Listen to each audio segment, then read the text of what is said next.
I want to talk about bananas for a minute. I was hoping you would. Nobody wants to bring it up. Okay. Chris Demm has said this for years. Now, I've been off bananas since I was about 12. I don't really love them, but now that I'm eating Mediterranean, I'm trying to eat the food rainbow. Okay. All right. The food rainbow is try to eat a lot of different colors. You know, your oranges with your carrots, a lot of greens, of course. Banana would be a yellow since it's on the outside yellow. To translate for you, BB Shea, it's Skittles. Okay. That's the rainbow. Yeah. He eats what the Skittles rainbow. are based on. Yes.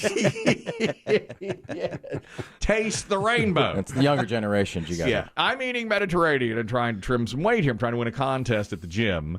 And so I'm eating the food rainbow. And so I've started eating bananas. And for years, Chris Demm has said, This game that you play with bananas of you buy them and then they go rotten. He's exactly right. For 3 weeks I've been living this, and I mean within a day they start to go brown. It's a conspiracy. What is going on? Because 2 days before you bought them, or the day you bought them, they're green. They're green. Yeah. And then they go brown. I mean, come Yeah, on. you got to get on it. Yes. It's this new variety that came up. Remember years ago, Chris Demm, you mentioned how they switched bananas on us or something? Yeah, there's like one species died out and they had to hybrid a new one. And they're more, to me, now I haven't eaten them in years and years until now. To me, they don't taste like banana anymore. They taste more sweet. You know, they're more sugary. They're sweeter, and I think they, even after they're ripe, they still taste a little green. I do too. They have a little. It's different than I remember. They're as a never kid. really quite ripe to me until they're overly ripe, and then you don't want to eat the damn things. And then the flesh of the fruit of them is brown and soft. Right. I mean, it does get that way. Yeah. Makes great for banana pudding Or bread. Banana Yes. bread is nice when they're overripe. Here's the woman. Now I saw her on the news today, and she did something I would never even consider, but she did it, and now she's writing a book about it because she said it changed her life. Her dad died. Let me get her name here. I actually wrote her down. Her father died unexpectedly about 20 years ago, killed in a car accident, and he was in his early 50s. So now she is in her... He didn't slip on a banana peel. No. No. Is this a 1920 silent movie? No. This has real gravitas. And the piano fell out of a building on him. All the bad guys wear the eye masks. He was unexpectedly killed when she was 25 years old, 20 years ago. So now she's in her mid-40s. Well, 6 years ago, her brother was cleaning out some of their late father's stuff and found a leather satchel, and inside it were pieces of paper, and on it had my bucket list, and it was 60 things that he wanted to do in his life. Now, he wrote it before he died. Damn. In fact, he wrote it during the Carter administration, back when he was young. And one of them was meet President Jimmy Carter. And so there were 54 things of the 60 left unchecked. He had only done 6 of the things he wanted. Sounds about right.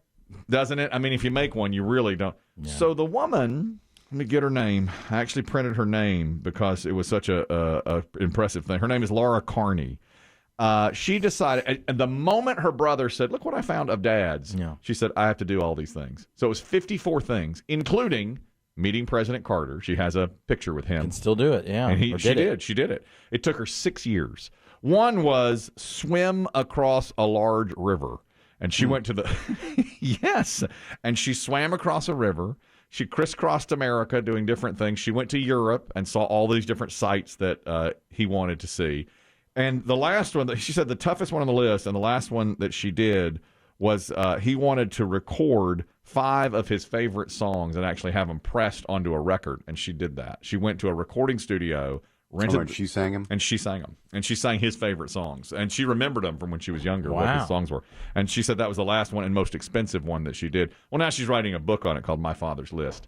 And that's impressive, isn't it? It's good content for a book. She had the whole list framed in a glass frame, and then all sorts of artifacts that she collected along the way, like to the sites that she went to. And she said, but my father was with me the whole way. And that's it gives me chills. Beautiful. How long did it take her? I'm sorry. 6 years to do all 54 things. And she's how old? She's 45 now. Come on, Dave. Yeah. Well, I'm having trouble keeping up this morning. Chris Demm's from home. He knows all this. Well, he's got an apple and banana. Brother feel? Well, the brother is a complete slacker. Did none of it. That sounds right, too. He did none of it. I went to Branson. Yeah, The sister did all of it. What was the toughest thing on there? She said the recording of The recording, Dave. and the Do we know the song? Yeah, I do not know the songs. They showed her doing one of them. Oh, it was a song you liked, but they didn't list the songs, but they had on the news, and she was singing one. It was a song you liked, like from the 70s. And those were his favorites. You know, he wrote this in the 70s is when he wrote it. Yeah. And so she did all those songs that he liked. And she said that the swimming the river and the recording the songs were the hardest things to do. Do we know, was it a river in the U.S.? Was it a big one? Like the Mississippi? It was the Missouri. She swam across. That's a big river. Yeah, she swam across the Missouri River from one side to the other. Is that incredible? I couldn't do that. Of course not. And the brother said, "You're out of your mind. What in the world are you doing? You know, it's overcoming, it's achieving, it's doing it for your father." I loved it. I may read that book. Yeah. It's very possible. It's coming out in July, so they're doing stories on her now. The question then becomes for her, what do you do now? I mean, you've devoted, Yeah.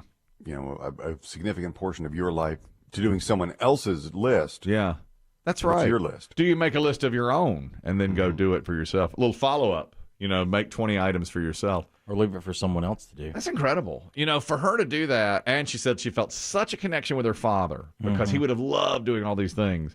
And then he got killed, as Chris Demm said, slipping on a banana peel. And that was that.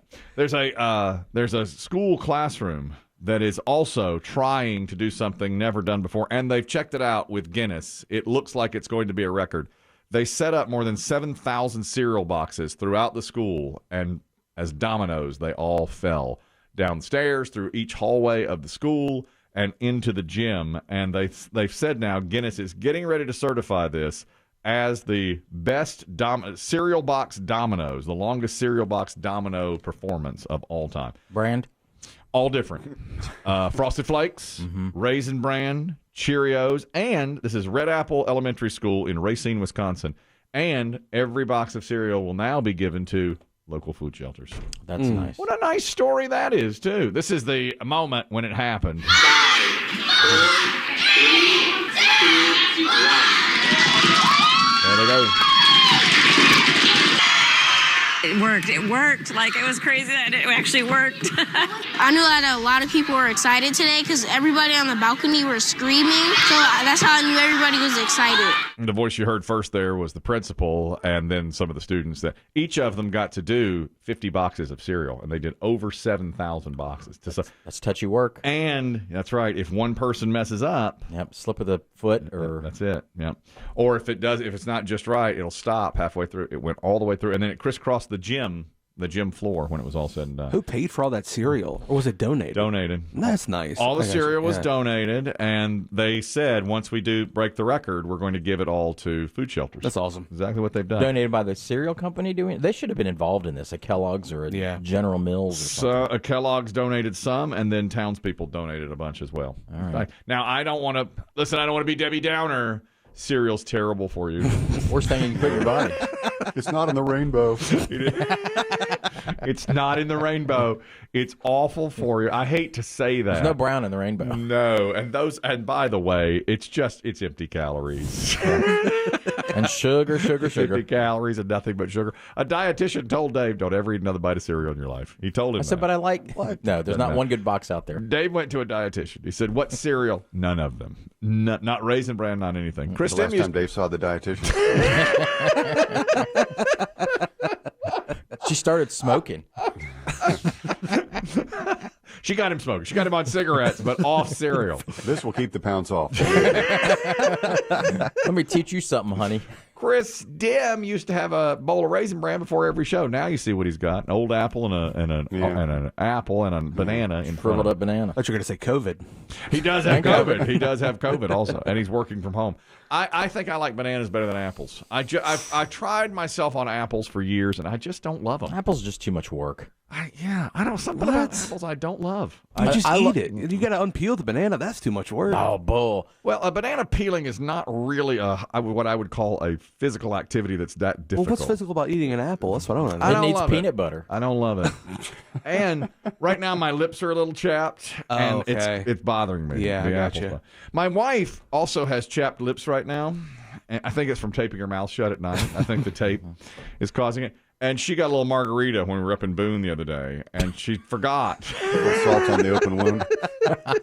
Ouch, that's smart. She said, I'm going to have margarita. And they Salt on the rim? Yeah, salt on the rim. Well, when you think of good margaritas, Boone. you think of Boone. Boone. And she took one sip and was like, and she screamed. And she said, oh my God, her lips were bad. She'd forgotten for a moment that her lips were bad,